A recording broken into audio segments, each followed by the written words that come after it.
Good evening, everybody. We sit behind this desk and look into the camera when we bring you the news. And if you like us, you let us into your homes day after day. And you welcome Tim Hedrick into your home every day like he was family. Doppler Tim, as we called him, could connect through the camera to the fans, and he had a lot of them, including you. And we know that you are sharing in our sadness tonight, the night after Tim died of complications from prostate cancer. He was just 55 years old. Local 12's Deborah Dixon talked with viewers today about what they connected with Tim and how they did it and why they trusted him. Tim came to us 28 years ago with those characteristics of an Iowan. Friendly, unpretentious, family-oriented. He fit right in and settled his family on the city's west side. Viewers got hooked on Doppler Tim. He was Tim, grew up watching him, watching the weather forecast on Channel 12. His death last night, when we heard about it last night, was just as big of a shock when we heard that Prince had died. I mean, that type of impact that he had on people. Because to viewers, Tim Hedrick wasn't a TV personality. He was like family. And he just felt like he came right into your home. It didn't feel like you were just watching TV. He was right there in your family room, in your living room. Coca-Cola and Mentos. This is great. It is great.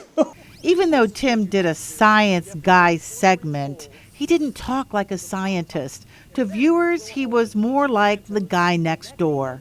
You could believe him. You knew that he was just telling it kind of like it was, and he was really nice, a relatable person. He was just so down to earth, and he could just make you feel good and like you were just part of the family. Tim didn't take himself too seriously, as you can tell by the way he decorated the weather center. Still here is the helmet he wore to do Bengals forecasts. This is the broom for when the Reds swept a series. These are Tim's reading glasses. They're girl glasses, but he didn't care about that stuff. Tim had his own style, and he wasn't afraid to put on a show, such as this Weather Beacon Andrews Sisters sing-along commercial from 1987. If the beacon's white, then there's no change in sight. Weather Wisdom Hedrick will give you the clear view on Channel 12, Cincinnati's new 1-2-1-2. But when it came to keeping greater Cincinnatians safe, Doppler Tim was all business, tracking dangerous weather, street by street. When he followed the path of the deadly tornado that ripped through Holton, Indiana in 2012, some residents said listening to him saved them. Brenda Tolbert says after meteorologist Tim Hedrick said find an interior wall, that's what she and Ted did. It makes you wonder why. Why did the Lord spare me? Tim took his Grillin' with Tim parties to Holton and communities all over the tri-state. This was Tim Hedrick at his best. He was welcomed like an old friend stopping by for dinner. It's like a version of the root beer float. I think Ripley's onto something here. Grilling with Tim. I just love how he would go out in the community and actually just hang out with all the people and get to know them, and it was always just looked like it was such a great time. He was just all about Cincinnati, and he loved the city, and you could tell that just meant, the city just meant a lot to him. He did love Cincinnati, and Cincinnati loved him.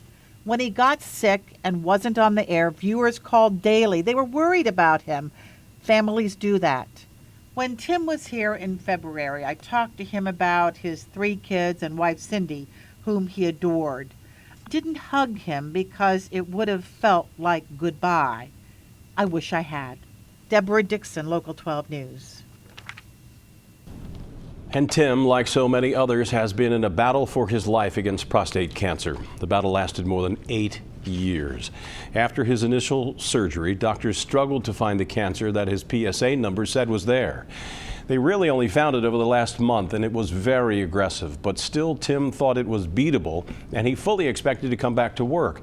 That's what he told me the last time we talked. Tim's wife and children have asked me to tell you that when you hear people say that prostate cancer is the good kind because it's treatable, don't believe it. It's not. There is no good kind of cancer. His family is hoping that Tim's death may encourage someone to get tested and then treated, and Tim's passing may save someone else's life.